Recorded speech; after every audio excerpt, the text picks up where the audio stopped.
अस्सलाम वालेकुम। मेरा यहाँ से गुज़रना हो रहा है तो यहाँ पे नई सोसाइटी बन रही है जापान टाउन, तो अंडर कंस्ट्रक्शन है। मैं आपको दिखाता हूँ। ये देखें, सीवरेज के पाइप पड़े हुए हैं। देखें, ये सीवरेज के पाइप बड़े बड़े भी यहाँ भी, क्योंकि सड़क है तो कुछ वहाँ पे भी पड़े हुए हैं। ये जापान टाउन की मस्जिद है, उधर से स्टार्ट होती है ये सोसाइटी।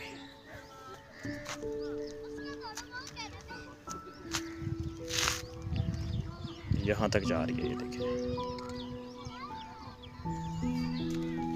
कुछ बजरी यहाँ पे पड़ी हुई है रोड्स के लिए।